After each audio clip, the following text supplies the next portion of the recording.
Como o esporte pode transformar a sua vida com o Benhur Chiconato. Está começando mais um Sportcast, o seu podcast para falar sobre saúde e performance.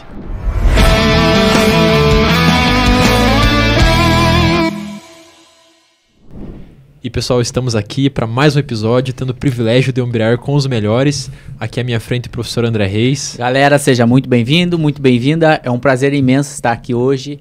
Nosso convidado, o Benhur, meu sogro, né? Então é uma alegria imensa poder estar gravando esse episódio e aprender muito com o professor Benhur. E aqui o nosso querido amigo Fernando Venero. Salve, salve, galera. Vamos para mais um. Uma honra recebê-lo, professor. E professor Benhur, né? Professor, seja bem-vindo. Cara, olá todo mundo, né? Prazer muito grande estar falando com vocês. A gente já acompanha o trabalho. Eu tenho a impressão que alguém está querendo dinheiro emprestado. Reforma na casa, alguma coisa assim, né? Não, mas tudo bem. Olha, antes de mais nada, um prazer muito grande estar aqui. Obrigado pelo convite. Se eu puder contribuir de alguma forma aí para o enriquecimento do programa, eu estou à disposição. E de antemão, parabéns pelo belíssimo trabalho que vocês vêm fazendo. Que sensacional. Não, hoje é um episódio que vai marcar a nossa história aqui, né? Tendo a honra de receber o mestre, né? O cara. Para quem não conhece, o Benhur já foi técnico da seleção de basquete NBPG, técnico do Tubarões, teve à frente do basquete de cadeira de rodas. Vai ser uma experiência incrível ver um pouquinho dessa tua perspectiva como treinador e como professor. Benhur, conta um pouquinho a sua história, como que começou a tua história com a educação física, com o basquete, porque o nosso objetivo hoje é falar sobre realmente como o esporte transforma a vida, como ele pode transformar vidas. Eu acredito que transformou a tua, assim como transformou a nossas aqui, também, né? Então, para aquele que nos assiste, né? Às vezes que tá de bobeira, às vezes com vazio ali que não sabe como preencher, às vezes é o esporte que tá faltando. Né? Na verdade é assim, cara. Desde quando eu me conheço por gente, eu sempre tive o esporte na veia, né? Embora durante muitos anos da minha vida eu não tivera apoio dos meus pais, né? Que muitas vezes para você fazer esporte, você precisa do apoio inicial, o aporte sempre parte dos pais, né? Mas eu me lembro assim, quando eu tinha 8 anos de idade, já mandava fazer jogo de camisa para a gente jogar futebol, pegava o bambu que a minha mãe usava no varal de roupa. Eu pegava o bambu, fazia um obstáculo para fazer salto com vara, eu nem sabia. Cara, eu tinha 11 anos de idade, eu brincava de saltar com vara, eu nem sabia que isso, né? Talvez eu tenha visto em algum lugar, né? Talvez você que tenha criado essa modalidade. Pelo tempo de vida, não vai ganhar dinheiro. Não vai ter pressão. Acabou a porta. Não, chega. Acabou a porta. E daí, eu vim para Ponta Grossa com 13, 14 anos e eu passei... Você estava onde nessa época aí, nós estamos falando? Cara, meu pai ele era militar, né? Então eu saí de Ponta Grossa com 4, 5 anos de idade, fui morar em Blumenau, fiquei 4 anos lá, de Blumenau fui para Guarapuava, mais 4 anos, e com 12, 13 anos eu voltei para Ponta Grossa. E aqui em Ponta Grossa estudei no Colégio General Osório, foi onde eu conheci a bola de basquete. E eu conheci tarde demais, com 13 anos de idade. Tanto é que eu sempre fui um jogador medíocre no basquete, né? Como técnico deu certo algumas coisinhas, mas eu como atleta, meu Deus do céu. Mas enfim, eu tive muitas oportunidades naquela época, 1976. No entanto é que eu aprendi a jogar basquete, eu aprendi a jogar vôlei, eu joguei vôlei na seleção da cidade, joguei basquete na seleção da cidade, acreditem se quiser, eu joguei 2 anos no Operário Ferroviário. É mole. Tem coisa que nem eu sabia. Tô aprendendo agora. Joguei 2 anos no Operário Ferroviário, joguei na seleção da cidade de handball. Então, eu fiz atletismo, fiz muito atletismo. Eu disputei campeonato catarinense de atletismo, salto em altura. Então, eu sempre fui um cara privilegiado fisicamente, mas como eu fiz muita coisa, e aí vai o primeiro recado. Opa, anotem aí. Se identifique com uma modalidade e foque nela. Não queira fazer tudo, porque você nunca vai ser bom em nada. Então, quando você quer algo mais com o esporte, você tem que fazer uma opção o mais rápido possível e não ficar jogando tudo, porque isso vai acabar te atrapalhando. E foi o que aconteceu comigo, que eu sempre fui meia boca em tudo, né? E Mas comecei a fazer uma faculdade, iniciei uma faculdade de desenho industrial, de engenharia química, e parei tudo por causa do esporte. E eu fui morar em Santa Catarina em 1986. Lá joguei mais um pouquinho de futebol profissional, mas daí a gente morava num hotel que no quarto cabiam 4 pessoas, nós morávamos em 11. Era uma vida sobre-humana ser jogador de futebol. E daí surgiu uma possibilidade de fazer concurso no Bradesco, desculpe, propaganda aqui, gratuita para o Bradesco, né? Bradesco, venha com a gente. E eu passei e, na época, o técnico de basquete de Concórdia estava indo embora. E eles não tinham quem pôr. Quem sobrou? Quem é o cara que conhece um pouquinho de basquete? O Benhur. E daí eu tive a felicidade que era uma equipe muito boa, uma equipe de basquete sub-16, feminino muito boa. E eu fui disputar jogos escolares em 86 e fui campeão catarinense. Poxa vida. Com o título, eu fui convocado para ser técnico da seleção catarinense. Quer dizer, eu nem sabia direito o que era ser técnico. E eu já dirigi uma seleção de estado. Então, nessa época, a gente nem estava falando de educação física. Vocês não tinham nascido e eu, para mim, eu nem sabia que um dia eu ia fazer educação física. E daí eu comecei a buscar informação. Eu fui para Piracicaba, onde trabalhava a Maria Helena e Heleninha, técnica e assistente técnica da seleção brasileira feminina na época. Eu fiquei em Piracicaba, em 2 anos eu fiquei 15 dias lá fazendo estágio. Hoje nós temos a Ellen, que é comentarista da ESPN, do basquete. Acreditem, se quiser. Eu fazia trintinha com a Ellen lá em Piracicaba. Ela treinava e depois do treino nós ia bater bola numa quadra do lado. E hoje a mulher está lá, né?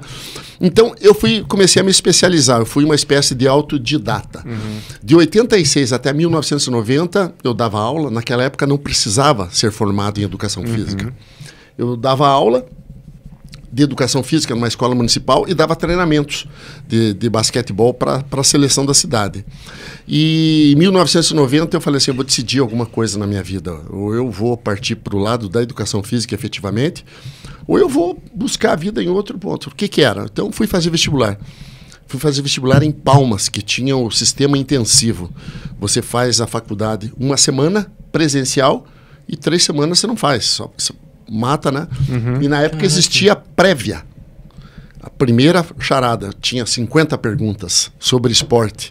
E eu era um cara que consumia esporte. 50 perguntas eu acertei 48.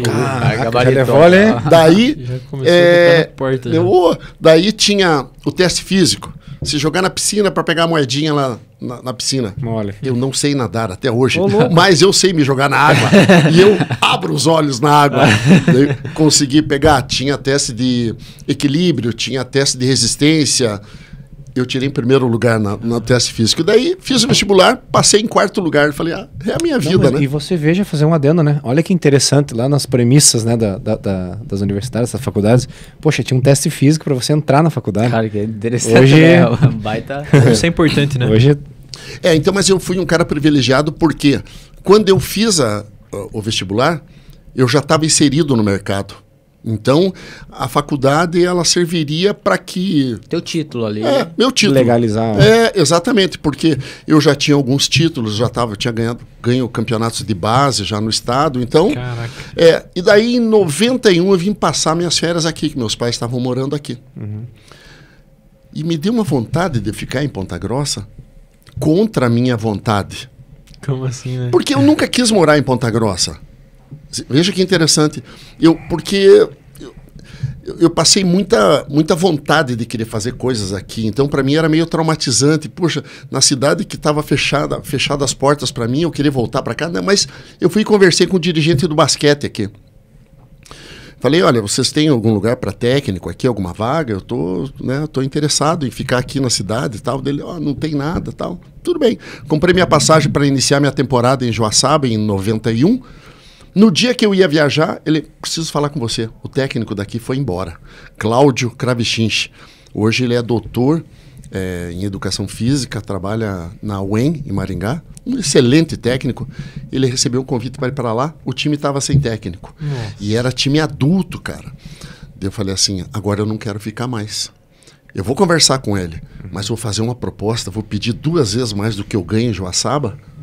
Porque daí ele vai falar assim, não vai aceitar e vamos ficar na amizade, né? Tá tudo certo. Antes de eu fazer minha proposta, ele ofereceu 3 vezes mais do que eu ia pedir. Falei, pá, fiquei, né, cara? Deixa eu pensar. Deixa eu falar com o meu agente. Será? Deixa eu falar com o meu agente. E daí acabei ficando. Daí 91 pra cá, nunca mais saí de Ponta Grossa. Tô desde então aqui, trabalhei em diversas escolas daqui de Ponta Grossa. Agora estou há 24 anos no CEPAM, né? Eu faço coordenação de esportes no CEPAM. Tenho a escolinha de basquete do CEPAM. Eu já passei pela imprensa esportiva do Paraná. Eu já fiz assessoria de imprensa para o governo do estado, em jogos oficiais do estado, jogos da juventude, jogos abertos para JAPs. Trabalhei com basquete em cadeira de rodas. Então, cara, a minha vida tá cheia de história aí. É só vocês... esporte, né? Esporte na veia. É só vocês falaram o que vocês querem. Então, assim, diante desse cenário que você já teve a experiência de ver o esporte pela perspectiva do apresentador, né, como trabalhando como no telejornal, com o teu programa, você já teve a perspectiva de treinar como treinador e da perspectiva de jogando, de atleta. Qual que é a importância do esporte para você desses 3 diferentes tipos de perspectiva? Cara, eu não posso falar, eu vivi muito o meio do atleta, sofri muito com isso, porque fazer esporte no Brasil hoje é uma coisa, eu não digo para você que é complicado, é completamente complicado. É um funil muito grande, se você comparar a Espanha, Estados Unidos, cara, nós não somos nada. As pessoas que conseguem se sobressair no esporte no Brasil, eles são pessoas fora de série. Uhum. E muitos que se dão muito bem no esporte, como atleta, vários treinam fora do país. Nem aqui treinam, né? O caso do João Fonseca agora, né? Você pega o Hugo Calderano do tênis de mesa, o cara treina numa cidade fora, de 5 mil habitantes. O Diego Hipólito que teve que ameaçar sair do Brasil para poder representar o país. Então você tem muitas coisas para um país assim que onde a gente fica muito nas mãos da política. Né? É um país que muito esporte está vinculado à política e a política ela só é boa quando ela é assistencialista. Uhum. E o esporte, para o político que não entende do esporte, ele não dá voto, cara. Então é muito complicado. Então, como atleta, eu sofri muito. Eu entrei no lado de técnico, onde eu vi uma perspectiva um pouco diferente. Quando eu vim para Ponta Grossa, voltei para Ponta Grossa, eu vi uma perspectiva diferente também. Mas não era, mesmo sendo técnico, se você parar no Brasil hoje, você vai ter o quê? 50 técnicos de basquete que estão vivendo profissionalmente. O restante completa. O cara dá aula numa escola de estado, trabalha de alguma coisa num clube, o cara tem que completar. Aliás, foi o que eu fiz. Porque eu também, como técnico, eu me considero um técnico mediano. Muito experiente, mas um técnico mediano. Porque se eu fosse bom, eu não estava aqui em Ponta Grossa. Eu estava num grande centro, São Paulo em especial, né? Então, como técnico, eu fui associando as minhas experiências e os meus peitaços, encarando os meus desafios, para eu fazer uma composição financeira que eu pudesse viver legal, né? E daí eu tive o grande prazer, que quando eu entrei na imprensa esportiva, cara, é um prazer muito grande você divulgar esporte. Eu quero deixar registrado, e vocês talvez não tenham noção do quão grande está sendo isso que vocês estão fazendo aqui. Divulgar, vocês estão aqui falando com o Benhur hoje, amanhã vocês vão estar falando com o fulano do vôlei, N pessoas aqui de Ponta Grossa que têm histórias belíssimas com o esporte, e vocês estão divulgando isso. Entendeu? Então, quando eu caí pro lado da imprensa, cara, eu achei maravilhoso. Eu, em 2004 a 2010, eu fiz um evento aqui em Ponta Grossa, quando eu tinha o programa Companhia do Esporte. Primeiro na TVM, depois TV Vila Velha. Um programa chamado Mérito Desportivo. Eu homenageava os destaques do esporte de Ponta Grossa da temporada. Que sensacional. E sempre aparecia, assim, alguém de nome para vir no evento, que seria a pessoa que entregava o troféu. O Barbosa, que foi técnico da seleção brasileira, veio aqui. O Goiama, participou. Que isso. Rolando, primeiro jogador de basquete a jogar na NBA, esteve aqui também. Esses caras vieram na minha festa. Eu fazia entrega de uns 24 a 26 troféus a destaques do futebol, do vôlei, do handebol, do atletismo, da ginástica, Que espetáculo. até mesmo da imprensa. Né? Eu fazia entrega de mérito histórico também para pessoas que já fizeram parte da história de Ponta Grossa. Então, cara, eu me sentia muito bem, porque fazer esporte é importante o dinheiro. Mas ter o reconhecimento é um negócio assim que, para quem gosta do esporte, ter o reconhecimento é um negócio fantástico. Então você via o brilho nos olhos daquelas pessoas. E muitas pessoas que passaram pela festa colocavam no currículo delas como atletas. Nossa. Homenageado no mérito desportivo. Então, isso, cara, sensacional. O que eu vou falar? Eu sempre falo que Deus me deu muito mais do que eu talvez merecesse na minha vida. Sabe? Eu sou muito grato. Eu tinha um programa na TV Vila Velha, o Marquinhos, que foi, eu não sei se ele foi campeão mundial, mas ele jogou no Sírio, foi seleção brasileira durante vários anos. Ele era presidente da Associação Brasileira de Basquete Master. Ele viu meu trabalho aqui, ele me contratou para cobrir um evento em São Paulo, que estava vindo a equipe da Andy One jogar basquete, basquete apresentação, no ginásio do Corinthians. Eu sou corintiano, cara. Primeiro operariano, mas, cara, eu acompanhei o grupo de basquete da Andy One desde da chegada no aeroporto. Os caras jogavam streetball, né? Streetball. Eu fiquei 4 dias em São Paulo, apresentei um trabalho de 40 minutos. Eu estive nas favelas em São Paulo, onde os caras foram. E, sem falar uma palavra em inglês, é claro, né? Tinha alguém sempre para me... Hoje você fala 4, né? Agora eu falo 2 só. Mas naquela época eu não falava nada.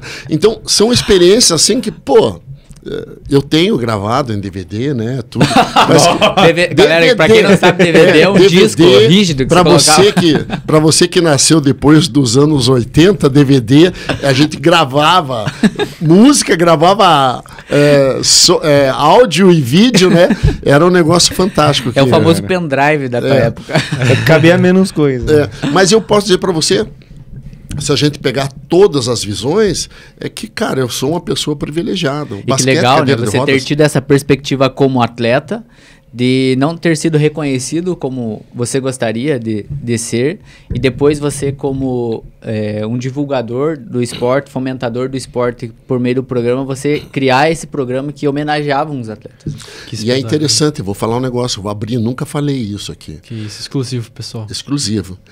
Na minha festa Mérito Desportivo, eu homenageei até pessoas que eu não gostava. Mas elas tinham o mérito de ter conquistas na temporada e parabéns. É isso aí. Sabe, quando você tem uma bandeira legal de vitórias, você não fica olhando, mimimi, não tem. Você vai homenagear o cara, não quero nem saber, entendeu? Então eu fiz isso com prazer. Da pessoa que eu não gostava, chegar para mim e falar, puta, muito obrigado, cara. Eu tava... Isso, cara. Né? Então você pega hoje estrelas aqui, Verônica Balsano, natação. Que já esteve aqui conosco, pessoal. Monstro. A Vanessa Zavolski, atletismo, seleção brasileira durante anos. A Siboney, técnica de basquete. Pô, são pessoas... Robertinho, que era fundista. Robertinho, atleta. Robertinho vai vir aqui. Robertinho. Pô, cara, você tem... Hoje você... Thalita de Oliveira foi homenageada. Entendeu? Então você tem Anderson Garrett, que é um lutador do karatê, né? Então, essas pessoas todas foram homenageadas por mim. Então eu sou orgulhoso por isso, cara. Entendeu? Então, não tem... É muita bagagem aí nessa história. Muito bagagem. Hein, Benhur, diz uma coisa, aproveitando essa reflexão maravilhosa que você fez, como o esporte transformou a sua vida e pode transformar a pessoa que está nos assistindo? Cara, eu tinha tudo. Desculpa falar, mas eu tinha tudo para ser um lixo. Porque eu me lembro que eu saía nas baladas com 14, 15, 16 anos de idade. Era uma época que você andava na rua de madrugada, não tinha problema.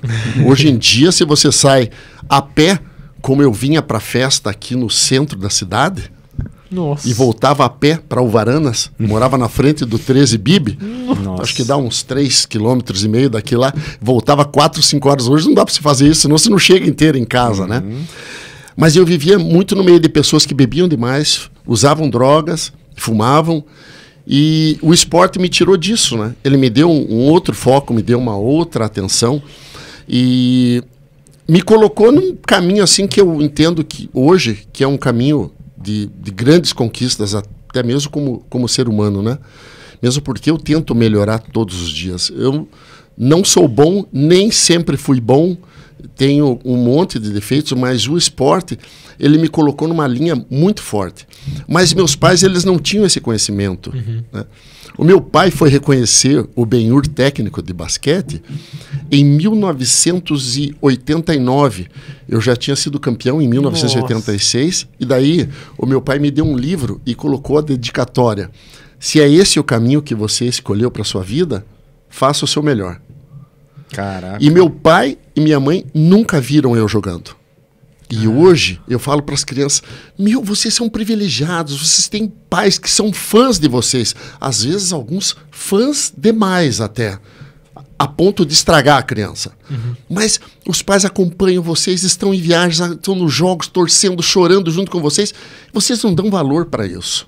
Entendeu? Hoje nós temos uma geração muito difícil, porque o trabalho de formação não é você colocar a pessoa na quadra, olha, você tem que fazer a bandejinha aqui pelo lado direito, mão esquerda, não sei o que mais.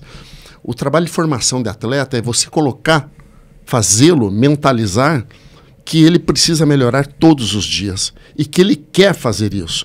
E hoje em dia, como as crianças têm muitas facilidades e os pais não deixam as crianças ter dificuldades, você acaba não tendo atletas bons nas mãos, entendeu? Então a gente recai numa situação cultural que é do Brasil, onde se torna difícil, não é atraente fazer esporte. Nós já tivemos, eu conheço N casos de pessoas com potencial fantástico para o esporte. Filho, está na hora de você parar, porque você tem que fazer vestibular para medicina, você vai virar gente, você vai ganhar seu dinheiro. O esporte não dá nada. Entendeu?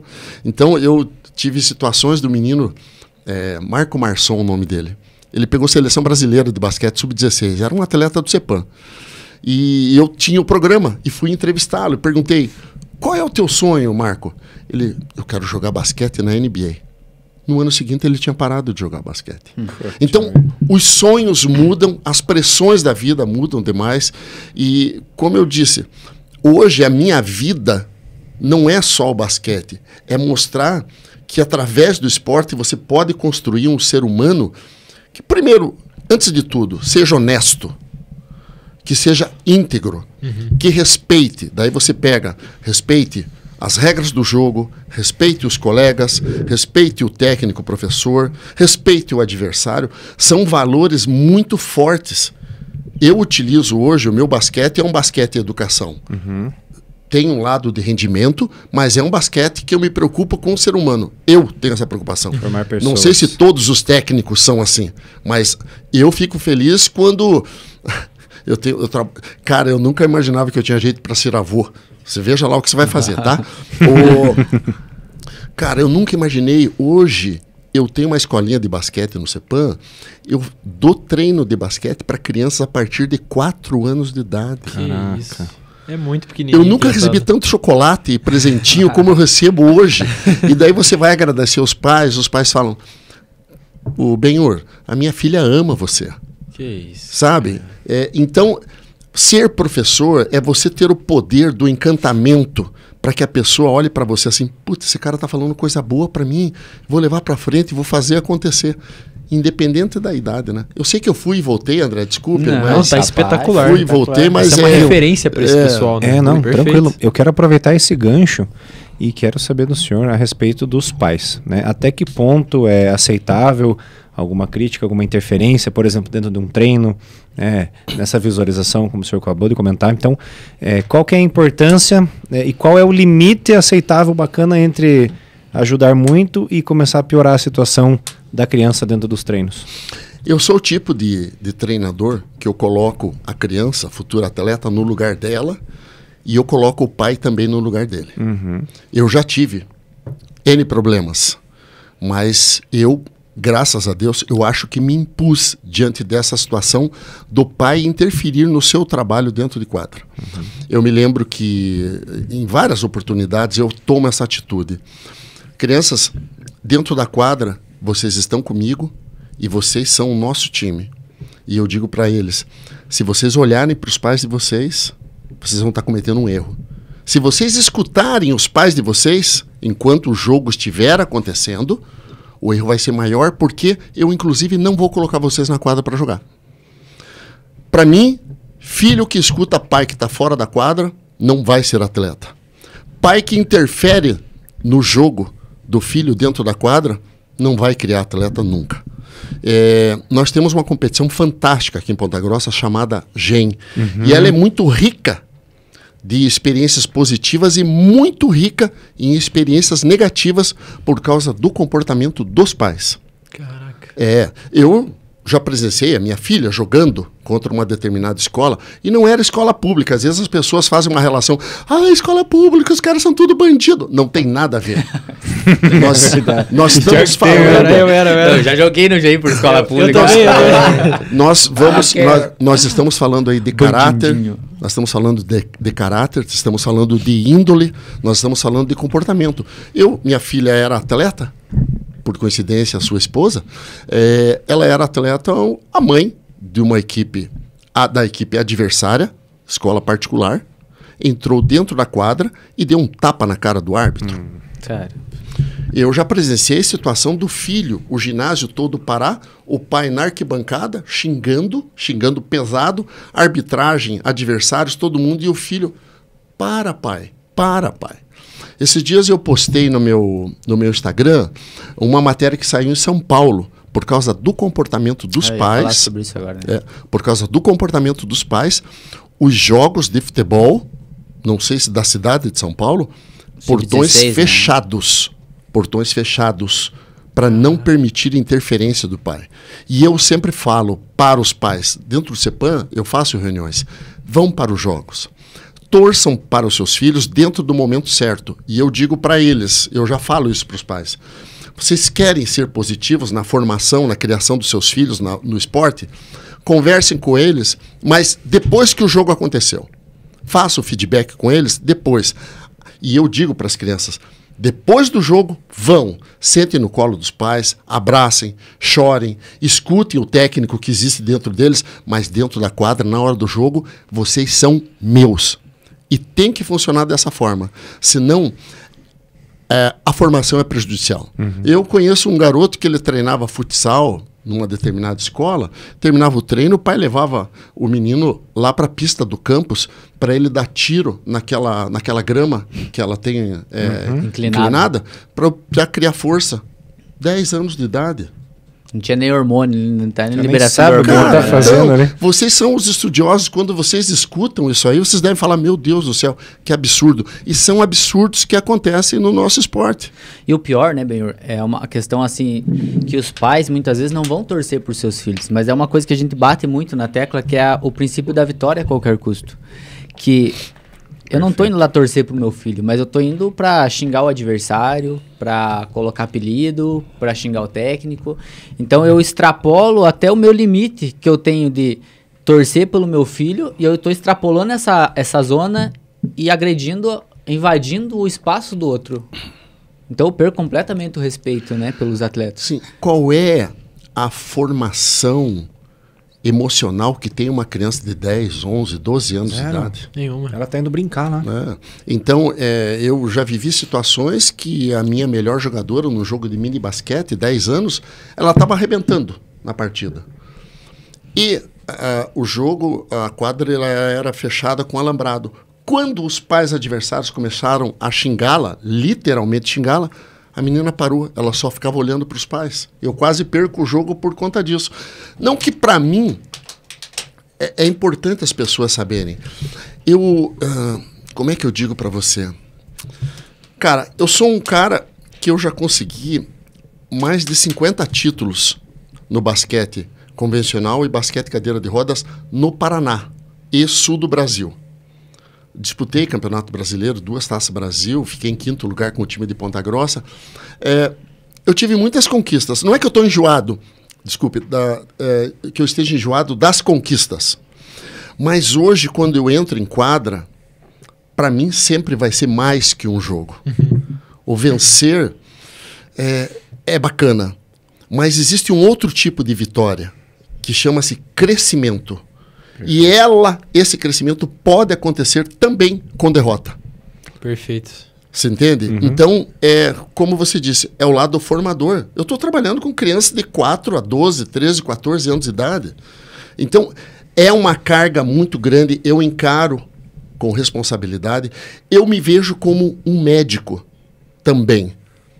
Porque eu estou trabalhando com o futuro e estou trabalhando com a saúde. Não falo nem saúde física. Eu estou trabalhando com a saúde mental da criança. E eles encaram esses desafios, eles têm esses desafios, sabe? Então, fazer o esporte é um negócio muito mais complexo do que você entrar na quadra. E esse papel dos pais, ele se torna importantíssimo. Importantíssimo. Eu já eu chamei a atenção de pais que tiveram comportamento ruim nesse sentido. E sempre é esse o objetivo. Que exemplo, que modelo você quer ser para os seus filhos? Primeiro lugar, né? A criança vê o pai fazendo, nossa, que legal, eu consigo resolver meus problemas na porrada, que bacana! Então vamos partir para a porrada a partir de agora. Não, eu consigo resolver meus problemas na conversa, né? Na resiliência. Daí é outro tipo de ser humano, né? É o que eu espero que eu esteja contribuindo. Perfeito. Com certeza. Os chocolatinhos estão dizendo aí, né, cara? Cara, mas é muito legal e eu tenho muito papel, assim, desenho, né? Que isso, das crianças. Você é o melhor professor de basquete do Não, mundo, mas é muito preencher bacana. a alma, né? Cara, olha, eu tenho uma pasta lá no CEPAM, na segunda gaveta da minha mesa, com os papéis que eu recebo de bilhetinhos, né? A hora que... Nossa, olha, é muito gratificante. E é interessante, cara, eu aos 62 anos de idade, eu ainda me descubro. E eu acho que isso é um encanto na vida do ser humano. Eu achava que com 30 anos eu ia estar pronto. E eu estou com 62 e não estou pronto. Eu estou recebendo sempre novas informações e querendo fazer coisas diferentes, entendeu? Perfeito. E esse lance das crianças que eu comecei há 2 anos, antes eu trabalhava com crianças de 8, 9, 10 anos. Eu falei, putz, vou atacar nas crianças de 4, 5 anos. Só que tem jeito e jeito, né? Eu sou tecnicista, mas eu descobri que eu posso colocar muito lúdico para buscar a técnica, né? O que você mudou do Benhur dos 30 para o Benhur dos 60 como técnico na abordagem, na condução dos treinos, por exemplo, assim, que você não faria de novo nos 30? Cara, eu já fui injusto com atletas. Eu perdi jogo por determinado atleta, por culpa de determinado atleta, e eu fui na jugular dele e acabei com ele no banco. Você veja como é bom você ter Deus no coração, Deus né? é perfeito, né? Um desses caras, hoje a filha dele treina comigo. Olha só, que é o comum da volta. E eu parei ele esses dias no estacionamento. E eu falei para ele, cara, um dia eu fui falho com você. Nós perdemos um jogo porque você fez um arremesso errado. Eu perdi o jogo, acho que por 1 ponto, e eu precisava uma bola de 2 pontos. Ele podia ter ido na bandeja e ele arriscou a bola de 3 e errou. Quando ele voltou pro banco, cara, eu acabei com ele. Eu falei assim, olha, eu devo 1000 desculpas a você. Eu não fui professor, eu não fui técnico, e eu coloquei a culpa do mundo em cima de você. Me perdoe. E dei um abraço nele. Que o coração isso, velho cara. ficou assim, cara. E eu não sei, tomara que eu tenha oportunidade de pedir outras desculpas, porque... Aí, ó, aproveita a oportunidade. Olha, para você que está nos assistindo agora, se eu tive um problema, e eu, via de regra, eu me lembro de todos os problemas que eu tive. A gente não esquece. Porque não, eles... né? porque... Eles nos fazem crescer, como você bem colocou, né, agora há pouco. eu tenho que pedir desculpas. Apesar que eu tenho um lance assim, ó, cara. Olha, muita história. Você vai falando, tem história. Eu era técnico da seleção de Ponta Grossa dos Jogos da Juventude até 17 anos. E tô dando treino no Borel, eram uns 15, 16 garotos. E eu dei um exercício, era um tiro, uma corrida de frente, que no meio da quadra eles tinham que virar e correr de costas até o final da quadra. Pai! Pum! Saiu. No meio da quadra, 2 atletas foram girar e caíram, sem ninguém tocar neles. Eu fiz assim, vou fazer de novo. Mandei fazer de novo, os 2 caíram. Eu cheguei perto, os 2 tinham 15, 16 anos de idade. Eles estavam cheirando álcool. Eles tinham parado no posto do BP, mais uma propaganda. Tinham parado no posto do BP, tomaram uma pinga e foram pro treino basquete. Eu falei para os 2, enquanto eu for técnico de basquete aqui em Ponta Grossa, vocês não jogam mais comigo. Podem ir embora. Me encontrei com um deles há 3, 4 anos atrás. Não digo que foi no bar. No bar. Tomando um chopinho. Nossa senhora. Daí, redimir, né? você também eu devo desculpas. E eu falei para ele, cara, eu fiz um negócio que não foi legal. Eu cerceei a vida do basquete de vocês por causa de um episódio. Eu poderia ter orientado. E eu cortei o mal pela raiz. Daí o menino falou para mim, acho que ele tem uns 45 anos de idade. Professor, foi a melhor coisa que o senhor fez na minha vida. A partir daquele dia, eu tomei um rumo diferente. E entendi bem o que o senhor fez comigo. Eu não tenho nada contra o senhor. E é nóis. Vida que segue. Como eu também já tive, não era atleta, mas um cara que ele era usuário de droga com 15, 16 anos de idade, e um dia eu tive uma indisposição com ele num colégio que eu trabalhava, e eu fui dar uma lição de moral, ele falou, você não tem nada para falar para mim, não sei o que mais, e uns 8, 10 anos depois ele foi preso aqui na cidade roubando uma relojoaria. Então, são os rumos. Agora, não vai colocar culpa no mundo por causa dos seus erros. Você colhe muito do que você plantou. Eu, graças a Deus, como eu disse, você fez uma pergunta excelente. Cara, eu nem sempre fui bom.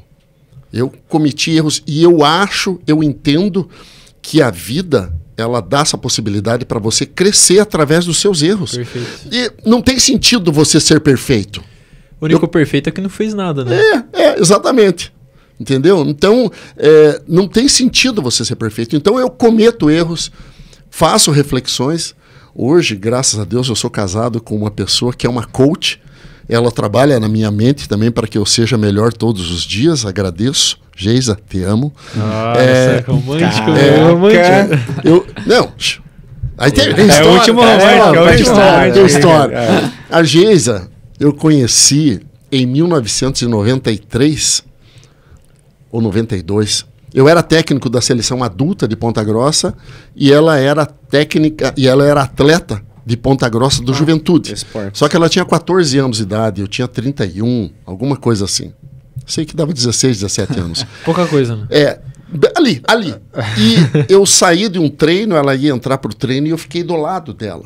Eu olhei para ela assim, oi? Ela olhou para mim, oi? E ficou nisso. Eu falei, mas que mulher bonita. Depois, quando a gente se reencontrou, ela falou, naquele dia eu me apaixonei por você. Que isso, cara. E nos encontramos 20 anos depois. Ela era atleta de Maringá e eu técnico do time de Ponta Grossa, adulto. E eu tinha recém-separado, começamos a namorar. Eu falei, vou casar com essa mulher.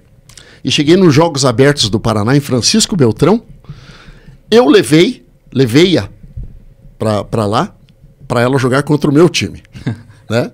E eu comentei com uma pessoa, um cara que eu conhecia muita gente do jornalismo, eu saí do jogo e falei, tava jogando Maringá e não sei quem, eu falei, você está vendo aquela mulher lá dele? Tu tá namorando comigo. Se nós ganhar os Jogos Abertos esse ano, eu vou pedir ela em casamento dentro da quadra. Ele espalhou e nós chegamos na final. Ponta Grossa e Maringá. Eu já tinha armado o circo. Eu tinha comprado buquê de flores, tinha contratado som, estava com a aliança, tudo prontinho. E eu ia pedi-la em casamento de qualquer jeito, sendo campeão ou não. Daí jogamos. A Alessandra, que foi é campeã mundial, jogadora de seleção brasileira, 2,5 de altura, hoje está em São Paulo, era atleta nossa aqui. Caraca. Foi uma final emocionante, 40-38, um jogo tecnicamente horrível e muito nervoso. Nós fomos campeões. Terminou a premiação, começou a tocar a nossa música, a minha dela. Daí ela, ué, o que está acontecendo? Daí quando ela olhou, estava entrando na quadra com um buquê de rosas e pedia a Geise em casamento.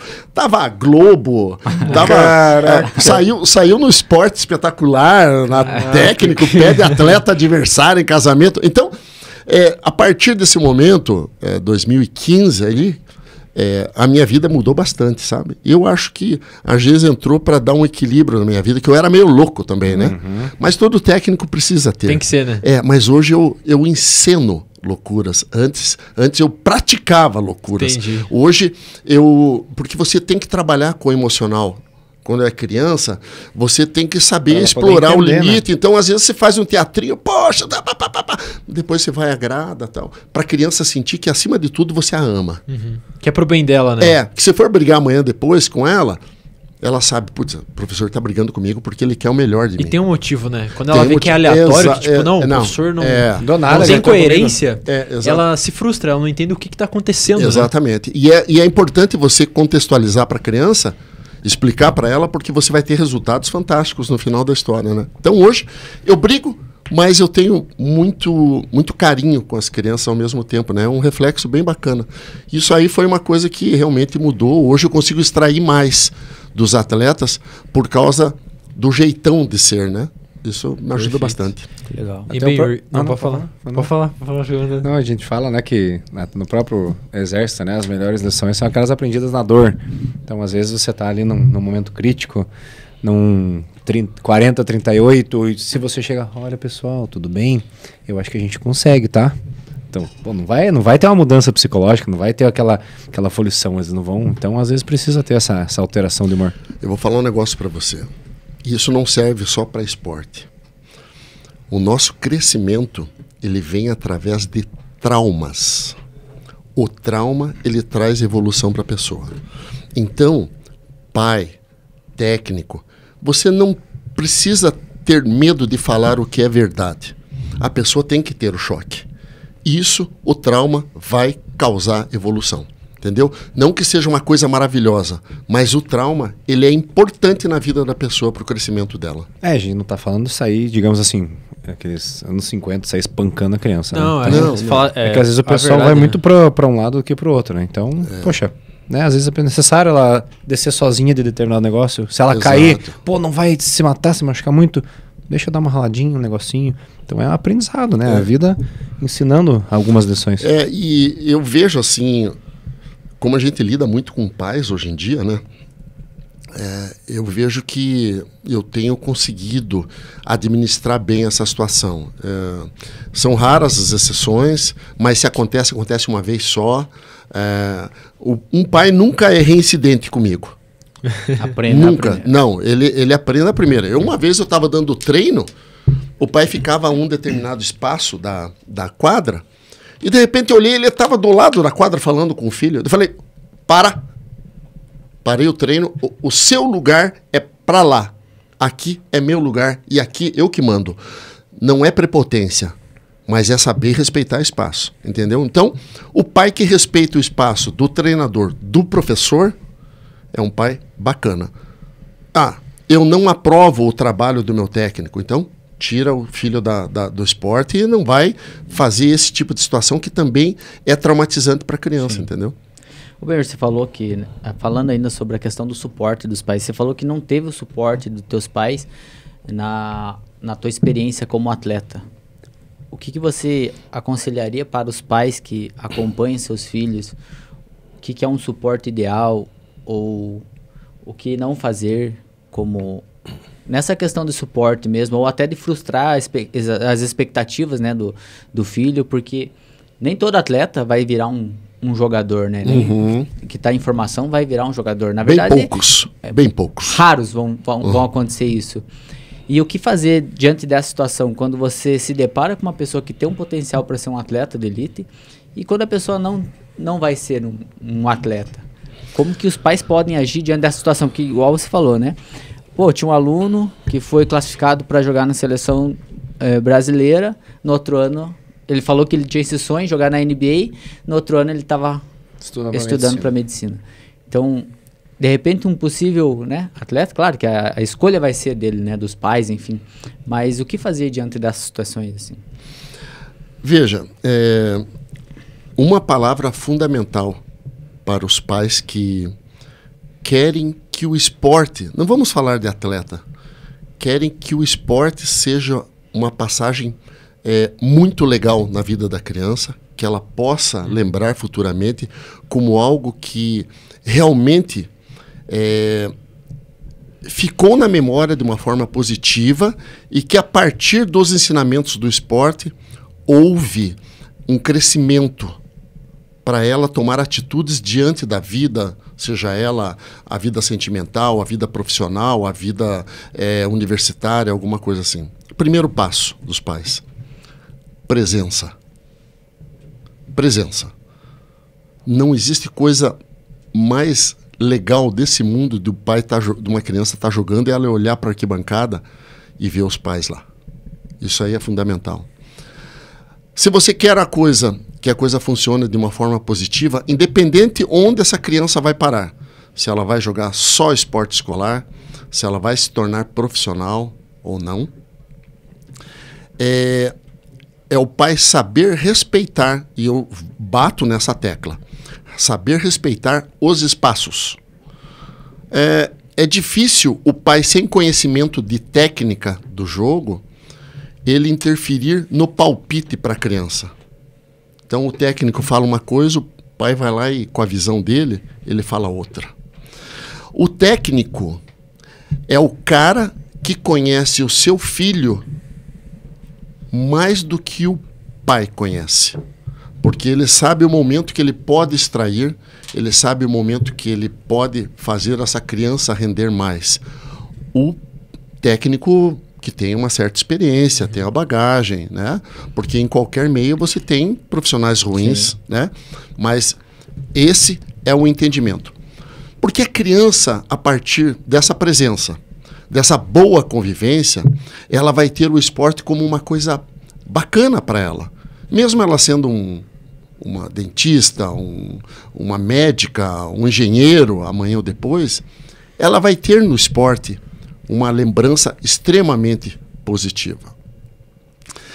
Eu falei ontem para uma criança que tem 13 anos de idade e ela quer jogar basquete na WNBA. Eu já cometi um erro muito forte com a minha filha. A minha filha, ela é pequenininha e ela jogava basquete. E ela um dia ela falou assim: pai, eu queria tentar a carreira. E eu falei para ela: não, filha, você não vai tentar, você é muito pequena. Você não vai conseguir jogar. Mesmo sabendo que a minha filha foi melhor que eu como atleta. Eu cometi essa gafe como pai. E eu pedi desculpas para ela já. Entende? Então, enquanto seu filho tiver sonho, deixa ele sonhar. Você interfere se isso for atrapalhar. E daí você tem que conversar muito com o seu filho, para que isso ajude ele a tomar uma decisão. Porque às vezes a criança está ali, ela tem os seus sonhos, é que nem essa menina, eu falei assim, e ela, bem, o que eu tenho que fazer para jogar na WNBA? Eu falei, querida, deixa o fluxo normal seguir, porque seu pai e sua mãe, mais a sua mãe, são loucos por basquete, eles gostam de ver você jogando, você está no meio legal, agora você não pode estar se policiando com 13 anos de idade, você já está louca. Pare de ter colegas como referência e tenha ídolos como referência, pessoas que estão lá em cima. E deixa a coisa fluir. De repente você vai fazer um plano. Eu tinha outros planos na minha vida. E fui para outro lado. Então, deixa as coisas acontecer. Essa é uma situação. Hoje, por exemplo, para vocês terem uma ideia, eu tenho um garoto que começou basquete comigo com 8 anos de idade, nas minhas escolinhas. Matheus Megda. Ele ficou até os 12 anos treinando comigo. Dos 12, 13 até os 14, 15, ele treinou na LDPG. E gostando de basquete. Presença dos pais extremamente positiva. Nunca os pais interferiram no meu trabalho para falar um A, um B. Hoje, Matheus Megda joga no time de Franca, que é a maior referência de basquete do Brasil. Está com 16 anos de idade. Ano passado fez parte da seleção brasileira e saiu da minha escolinha de basquete. Entendeu? Isso, então, são os casos. Infelizmente, no Brasil, você tem que deixar a coisa fluir e não adianta você forçar a barra. Ai, meu filho tem que jogar, vou apresentar ele para todas as equipes do Brasil porque ele tem que jogar na seleção brasileira. Não é assim que funciona. O atleta só se dá bem no Brasil se ele for extraordinário. Se ele não for extraordinário, ele para na metade do caminho e se frustra. Entendeu? Então, por isso que eu falo, a presença dos pais, ela é muito importante. Às vezes a presença, só a presença. Se o pai tiver um pouco de conhecimento, excelente. Se o pai tiver um pouco de entendimento emocional, excelente. Se não, só incentiva enquanto teu filho quiser voar. Só fica ali, só escuta, Perfeito. só fica presente. Né? Exatamente. Incentiva. É. Sensacional. E Benhur, fala um pouquinho da tua experiência, que eu acho que essa é uma experiência meio que única, né? Não são todos que têm essa possibilidade de trabalhar com o esporte, com o paradesporto, né? Com cadeirantes. Como que foi para você essa experiência? Quantos anos você ficou à frente do time de basquete cadeira de rodas? Como foi a tua primeira impressão quando você assumiu esse desafio? O que passou na cabeça do Benhur? Como é que foi essa experiência? Deus sempre na vida. Eu tinha um programa e eu fui fazer uma matéria uma vez num colégio aqui da cidade onde uns cadeirantes brincavam de basquete. E eles tinham uma ou duas cadeiras próprias para o basquete e eles treinavam com cadeiras de uso pessoal. Nossa. Não tinha cadeira. Eu fiz uma matéria com eles e depois eu vi... Eu posso falar da empresa aqui? Pode. Fique à vontade. Depois eu vi o Márcio Paulic, do Grupo MM, abraçando esses caras. O Grupo MM... Infelizmente, né, só abrindo um parênteses, né, o esporte depende muito da iniciativa privada ainda, né? Porque o Operário tem o Álvaro, que assumiu essa bronca, esse desafio por amor E ao escora esporte. quando precisa. E escora quando precisa, tenho certeza disso. Ele o Operário só está onde está hoje porque tem muito esforço dele, né? Muito, assim como total. o basquete de cadeira de rodas com o Márcio Paulic. Então, a iniciativa privada ajuda muito. E eu vou te falar uma coisa. Ela ajuda e ela é melhor do que a iniciativa pública. Entendeu? Porque a pública, às vezes, o cara vê como voto. Será que ali dá voto? No tanto é que a Prefeitura de Ponta Grossa, ela entrou na vida do Tubarões MM quando o Tubarões já existia há 2 anos. Que a gente já estava começando a voar. Então eu tinha o programa, fiz a matéria com essa rapaziada e vi o Grupo MM, até inclusive o lançamento da equipe aconteceu no ginásio Cepan. Márcio Paulic comprou 12 cadeiras, comprou agasalho, uniforme para todo mundo. Tinha um time. E era um menino estagiário de educação física que fazia o trabalho com eles. E eu fui fazer essa cobertura também. E eles disputaram uma competição logo em seguida e eu, metido do jeito que eu sou, numa solicitação de tempo lá, eu chamei um deles, ou chamei o grupo e falei, rapaziada, por que vocês não tentam fazer isso, fazer aquilo e tal? E Trazendo a tua experiência do basquete. do teu basquete eu tradicional. nem sabia que um dia eu ia ficar nisso, né? Ia parar nessa parada aí. E eles gostaram. Coincidentemente, naquele primeiro ano, 2008, no final do ano, o estagiário parece que assumiu uma outra função, eles ficaram sem técnico. E daí o Márcio Paulic me chamou. Bem, eles estão sem técnico. Eu falei, eu não quero basquete. Eu não quero trabalhar com isso. Não quero trabalhar com basquete mais. Chega. O basquete só me deu pontos no supercílio, no ombro, na boca. Eu só levei porrada com basquete, mas eu não quero. E eu, se eu for trabalhar, eu tenho que ganhar tanto. Dele, cara, eu não consigo chegar nisso. Mas eu te dou um aporte melhor no programa e te pago um salário para você dirigir o time. Eu falei, vamos lá. E os atletas tinham indicado o meu nome. Tinham gostado da forma que eu falei e tudo mais. E eu comecei. E eles ainda brincavam. E eu me lembro muito bem que no primeiro treino, eu perguntei para eles, o que vocês querem com o basquete cadeira de rodas? Eles falaram, nós queremos ser campeões. Eu não vou falar as palavras que eu falei aqui, vou falar educadamente, né? Polidamente, eu vou falar. Falei para eles, então se preparem, porque vocês terão uma vida muito difícil comigo. Mas falei muito na palavra do esporte, né? Daí para cima. Daquele jeito daí. Já imaginamos. E daí, Começou o treino, um dos cadeirantes pegou uma bola e ele estava indo para a bandeja sozinho, e ele olhou que vinha o colega dele atrás. E ele pegou, em vez de fazer a bandeja, passou para o colega, para o treino. Se vocês querem ser campeões, não existe assistencialismo. Quem está na condição da cesta é o que vai fazer a cesta. Sem ficar fazendo caridade e passar a bola para o cara de trás. Os caras deram um pulo. Primeira competição que eu fui participar, um cadeirante chegou bêbado para a viagem. E o pior não foi isso. Ele passou a mão no meu traseiro. Nossa, não fez isso, cara. Ele ficou um ano escutando. Todos os maus exemplos que eu dava era relacionado a ele. Pediu, né? Ele pediu. Ele pediu. Mas já pegou o aprendizado do outro, É né? porque eu tinha uma tarefa muito interessante. Não só a formação de uma equipe, mas a formação de atletas. São duas coisas bem diferentes. E eu consegui isso, cara. Eu me lembro que o primeiro jogo que a gente fez em 2009, nós perdemos de 102-12. Nossa, foi pouco, né? Para o time de Curitiba. Foi pouca diferença. Pouca diferença. Foi pouco. 2 anos depois, vejam bem, é uma coisa improvável de acontecer no esporte, mas aconteceu com a gente. 2 anos depois, nós jogamos contra essa mesma equipe uma final de competição. Os mesmos jogadores, mesmos treinadores, e nós ganhamos deles. Caraca. O cara Isso- tava ação dessa vez. Hã? Tava ação. Ele não dessa foi vez. cozido, né? Não, e o atleta estava ação. Isso mudou completamente. Acabou, trocou o jogo, né? Cara, eu me lembro que naquela oportunidade, entre 2009 e 2011, nós fizemos mais uns 5, 6 jogos contra eles e perdemos todos. Mas daí começou assim, 90, passou para 70, passou para 40, passou para 20, passou para 8, até que chegou exatamente na competição. Daí eles ficaram 4 ou 5 anos sem nos vencer. Em 2011 nós começamos a ganhar títulos, daí a prefeitura apareceu na época. Poxa, olha, queremos estar juntos com o trabalho de vocês. Bacana, aceitamos porque era importante, né? E daí aconteceu a situação, 2012, o pessoal fez um movimento aqui no Paraná. Eu sempre critiquei muito na época o basquete cadeira de rodas.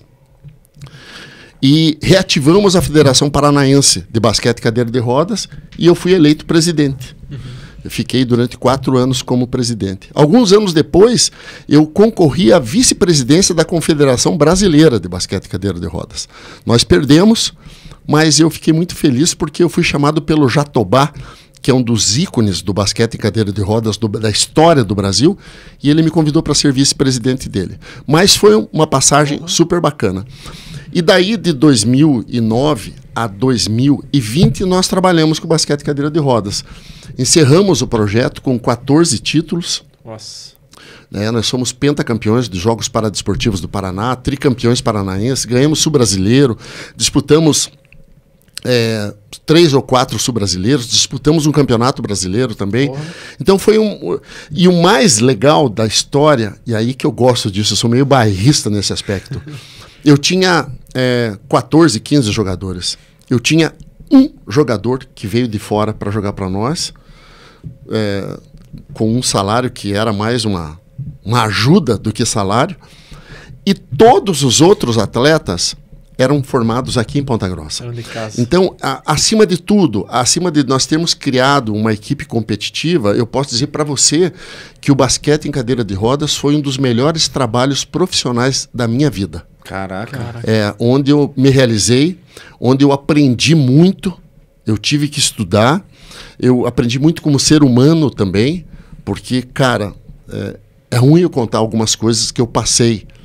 Porque eu tinha, ao mesmo tempo que eu tinha um velho de 55 anos no time, eu tinha um garoto de 13 anos no time, que estava saindo pela primeira vez, tinha problemas, e eu tinha que dar todo o suporte. E eu fui técnico, fui assistente, eu fui dirigente, eu acho que entreguei o melhor de mim nesse momento, né? E daí em 2020 nós encerramos, mas foi uma experiência assim fora do comum. O que você tira dessa experiência do basquete cadeira de roda para tua vida? Assim, qual foi o teu maior aprendizado como líder de uma equipe de cadeira de rodas que você tirou para tua vida? Assim? É aquilo que o Palmeiras fez ontem. tirar do improvável, fazer o provável acontecer. Para mim, em relação ao basquete cadeira de rodas, foi muito legal, porque eu também tive a possibilidade de fazer pessoas acreditarem nelas mesmas. E eu acho que essa é uma das essências do esporte. Fazer a pessoa acreditar nela mesma. Eu vou pegar um exemplo. Eu tive um garoto que começou a treinar comigo e ele chegou no ginásio empurrado na cadeira de rodas. Alguém ajudando.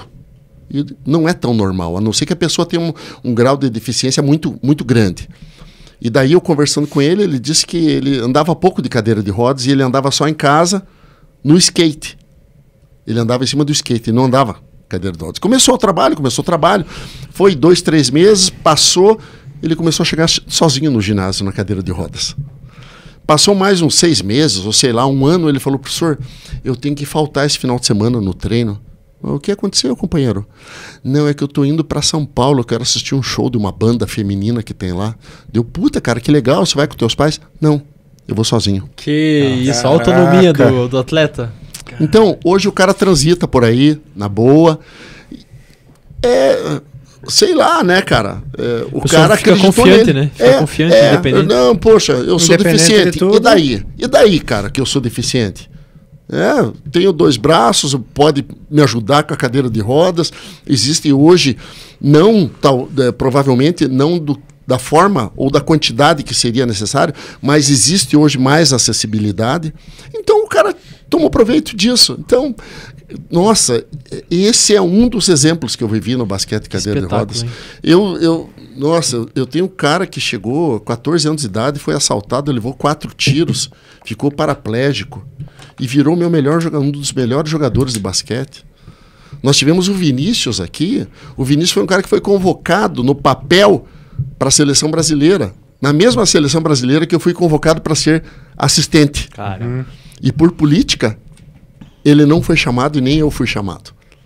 Porque a convocação aconteceu logo depois da eleição da CBBC. E eu era concorrente da gestão. Daí a técnica foi tirada, eu saí e o Vinícius também foi desconvocado, né? Mas foram lições muito boas. A gente criou um time de rendimento aqui. Saiu aqui do nosso bairro, dos nossos bairros. Então, cara, o que eu vou dizer? Realizado demais, né? Esse foi eu tive alguns trabalhos pontuais na minha vida como treinador que foram fantásticos, no meu entendimento. As pessoas falam por aí também que o basquete cadeira de rodas foi excelente, mas o basquete cadeira de rodas, cara, nem eu sabia que eu podia chegar lá. Mas foi aquela história, né? O trenzinho tava passando e Aproveitar a oportunidade. Vou nessa. E eu entrei com 0 conhecimento em basquete cadeira de rodas. Daí fui buscar, fui pesquisar, fui falar com treinadores, fui pesquisar, correr atrás. Vamos absorver. 2 anos absorvendo. Então eu já tinha experiência como treinador. Quando eu peguei um pouquinho da qualidade técnica para passar para eles, daí a coisa desandou. E tem muita diferença do tradicional pro cadeira de rodas?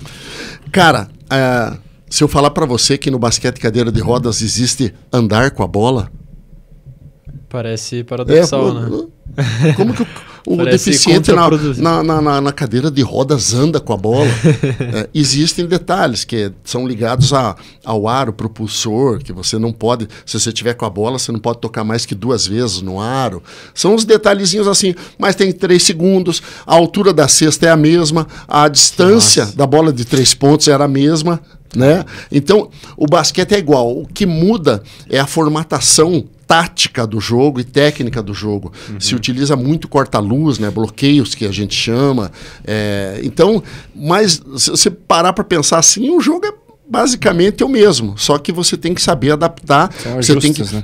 Existe o ajuste, as adaptações ao basquete em cadeira de rodas, né? Mas hoje eu olho assim com tranquilidade, né? Mas no início eu me assustei, né? Eu não sabia que eu ia conseguir fazer o que eu fiz, cara. Sensacional. Que massa, né? Cara, é que a gente difícil, fala, né? Cara, às vezes na vida, né, a gente acha tanta dificuldade, né, para fazer as coisas. E aí até a Carol fala, né, uma cena que ela vivenciou no esporte cadeira de roda quando te acompanhava, né, quando ela viu um atleta caindo E ela, ai meu Deus, que dó. E aí o cara já se levantou sozinho e foi, continuou esse jogo que segue, né? Então, se vê, isso também é um aprendizado pra nossa vida, né? Às vezes dá uma tropeçada ali, outra aqui, já quer parar, quer desistir. E são choques. Eu fiz uma abertura, fiz um jogo contra Curitiba aqui, em que eles perderam de novo, graças a Deus. Uma abertura de Jogos da Primavera no Borel. E a primeira queda, porque acontece muita queda no basquete cadeira de rodas. Para alguns atletas que têm menor deficiência, ele consegue subir, voltar para a quadra. Em outros, precisa de ajuda. A primeira queda que aconteceu, eu escutei o ginásio. Tipo assim, coitadinho, se arrebentou na quadra. E todo mundo, nós que somos do meio, sabíamos que se ele não se arrebentar, é porque ele não joga. Se o cara não cair na cadeira de rodas, no basquete, cadeira de rodas, é porque ele não joga basquete, ele passeia na quadra, entendeu? E são essas situações. É muito impressionante para quem está assistindo.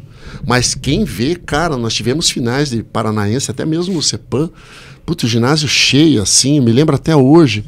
Foi um negócio muito bacana, sabe? De ver, pela primeira vez eu senti a torcida do basquete em cadeira de rodas do Tubarões, sabe? Foi muito bacana. Sensacional. Quanto custa uma cadeira hoje específica para o... Hoje uma cadeira com roda de raio Spinard deve estar na casa de uns 8, 9 mil reais. Mas existem cadeiras 30, 35 mil reais. Né? Dos Estados Unidos, por exemplo, a cadeira importada é esse valor aí, mais ou menos, sabe? É um esporte caro, cara. Na época, o Márcio Paulic deu um peitaço, achei muito legal. E eu, é claro, entrei no projeto porque me fascinou num primeiro momento, pela amizade que eu tenho com ele, né? Puxa, meu parceiro tá fazendo um pedido, pela simpatia, pela empatia que foi criada com os atletas. Eles... É interessante, né? Você vai trabalhar com o basquete e você torce para que o atleta acredite no que você fala. Eu consegui com eles, mas eles também fizeram com que eu acreditasse no que eles queriam fazer, sabe? Então, foi uma troca muito grande. Eu me realizei, realmente me realizei. Foi uma fase bem bacana. E nessa época, eu trabalhava com o basquete em cadeira de rodas, dirigia o time do NBPG, tinha o programa Companhia do Esporte e coordenava o Colégio CEPAM. Fazia pouca coisa, né?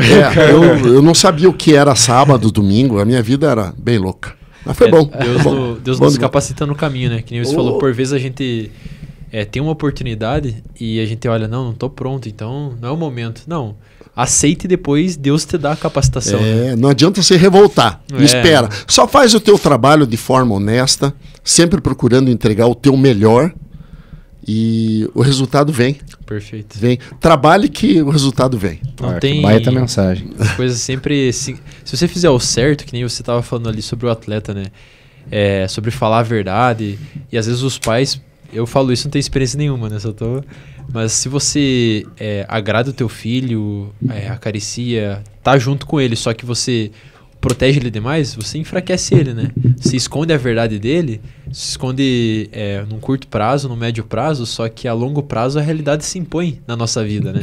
Então ele pode achar que ele é muito bom porque os pais falam que ele é maravilhoso, que ele é uma pessoa perfeita, mas quando a realidade se impor na frente dele, ele tiver que passar pelo sofrimento... A bolha vai estourar uma hora ou outra. Vai estourar. E o lance da felicidade é que o sofrimento com propósito é igual a treino. Sofrimento sem propósito é tortura. Não sabe o que está acontecendo. Exato. Mas se você ressignificar os seus erros, como você muito bem falou ali, e entender que através desses erros você pode não só ser luz para as pessoas que estão vindo depois de você e estão trilhando o mesmo caminho, mas entender que só é perfeito quem nunca fez nada.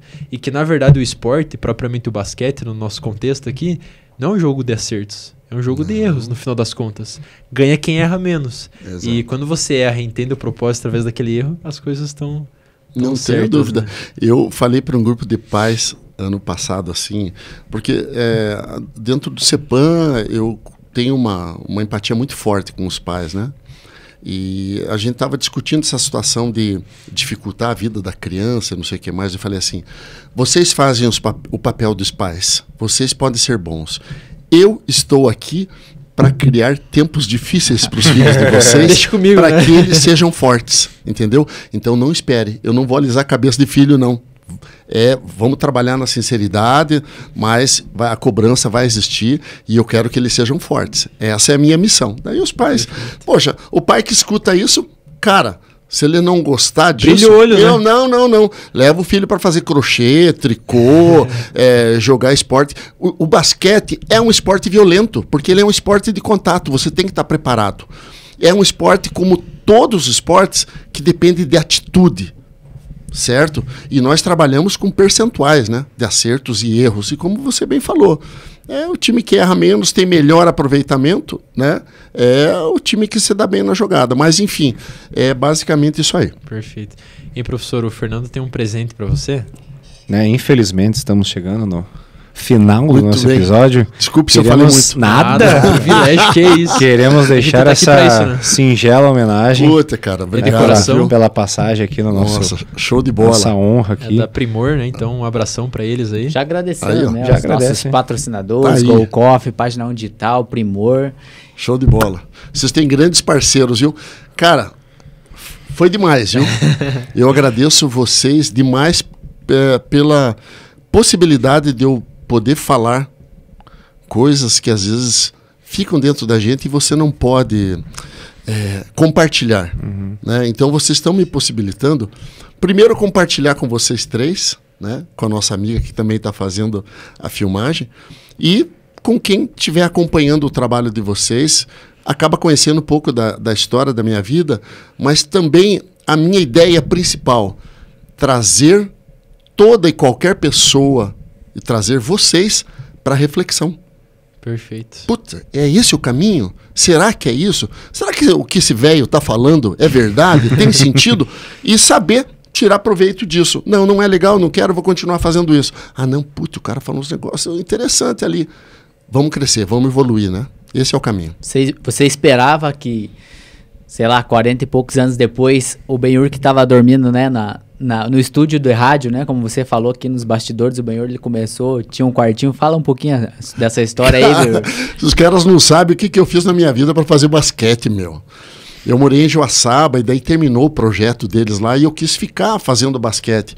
Eu entrava no ginásio para trabalhar às 8 da manhã e parava de trabalhar às 10 da noite e não tinha onde morar.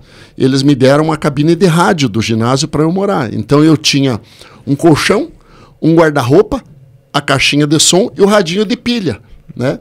Então, para eu tomar banho, eu tinha que descer da cabine, atravessar a arquibancada e ir no vestiário das equipes para tomar meu banho, eu subia.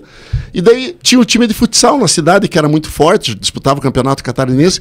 Quando tinha jogo, eu tinha que me mudar, ou seja, eu tinha que tirar o colchão, meu radinho de pilha tão carinhoso, e a caixinha de som, e eu ficava esperando os caras terminarem a jornada deles, para daí eu voltar a fazer minha mudança e poder dormir. Esse foi um dos episódios, né?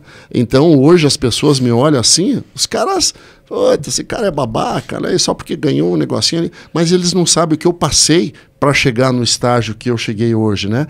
E como a minha esposa falou, a Geisa falou, aprenda a aceitar mais o elogio. As pessoas falam, puta, você é bom. Cara, eu trabalho. Mas aprenda a aceitar o elogio, receba de coração, porque você está sendo falado, cara, é porque tem sentimento, tem reconhecimento, tem respeito, né? Então, essa passagem de Joaçaba foi uma das, né, que eu vivi para fazer esporte, cara. E agradeço a Deus por isso. Mal sabia você que depois de alguns anos estaria trabalhando com comunicação, não com a rádio diretamente, mas fazendo um programa de TV, trabalhando com basquete. Então Já te colocou ali você pra vê que Deus estava fica preparando o esperto. teu caminho e mal você sabia. Como você Né? Às falou, vezes- né? Você tem que ficar atento. Tava tudo ali na tua frente. Né? Cara, deu certo no tempo, não no meu tempo. Mas no tempo de Deus deu certo. Hoje, eu tô aqui, né? O André acompanha, até inclusive me assessorou já. Hoje eu tenho 62 anos de idade, eu levanto todos os dias às 5:30 da manhã, vou fazer minha academia às 6 horas, eu tenho um contador de passos, né? São 14, 20 mil passos diários que eu dou, porque eu dou treino, eu me movimento. Então, cara... Espetáculo. Eu tenho o meu cantinho, uma esposa maravilhosa, um genro maravilhoso. Ai, que beleza! Cara perfeito, né? 2 filhos maravilhosos. que eu vou reclamar Não, pra Deus, que cara? mais, né? E tem pessoa que fala que a vida não é boa ainda, né? Esses caras Ah, são cara, malucos, tá não, doido, a vida é maravilhosa. Especialmente porque ela tem um monte de lombadas, onde você escorrega, você tem que refletir, você tem que dar passo atrás. Ela é maravilhosa por conta disso, por Perfeito. conta das dificuldades. Perfeito. Né? Dizem na filosofia que a felicidade é o espaço de tempo entre um sofrimento e outro. Que senão Aí, você ficaria é isso aí. anedônico, né? Você colocou a receita bonitinha aí. Eu falei do meu jeitão, você... Não, mas é filosofando, né? Mas obrigado, viu, rapaziada? Imagina, Foi show de nós que bola. agradecemos. Foi uma honra. Show de bola. Oxe, Show de bola. espetáculo. Galera, Mas- nós agradecemos imensamente a tua presença, você que ficou até o final. Não deixe de curtir, compartilhar, se inscrever. Estão as nossas redes sociais, estamos em todos os canais. Comente aí se você gostou desse episódio, quem você gostaria de ver aqui conosco, tendo um bate-papo legal. Gente, esse episódio, o esporte ele transforma a vida, transformou a vida do Ben-Hur, transformou a vida dos filhos, Nossa. dos pais que ele treinou, transformou as nossas vidas. O esporte é transformador, ele não ensina só dentro da quadra, ele ensina você, ele te prepara para a vida, para as dificuldades da vida. A gente aprendeu isso aqui com o Ben-Hur. Então, se você tiver uma oportunidade, ou se você é aquela pessoa que não gosta de esporte, você fala que no esporte você não encontrou o teu esporte, continue procurando, porque o esporte ele transforma a vida, ele transforma a tua mente, ele transforma a tua saúde, você só tem a ganhar com isso. Continue procurando, não desista. E é isso, galera. Agradecendo aí a presença do professor Luizão mais uma Andrezão. vez, professor Fernando, professor Ben-Hur, Meu muito mestre, obrigado tamo junto. pela Show tua de bola. presença, foi um episódio muito rico, aprendemos muito com você e nossos Obrigado. patrocinadores. E é isso aí. Um abraço. Fernandão, falar alguma coisa? Deus abençoe a todos nós. Amém. Aquele gente. abraço. Um abraço pessoal. e até a Valeu. próxima. Tchau.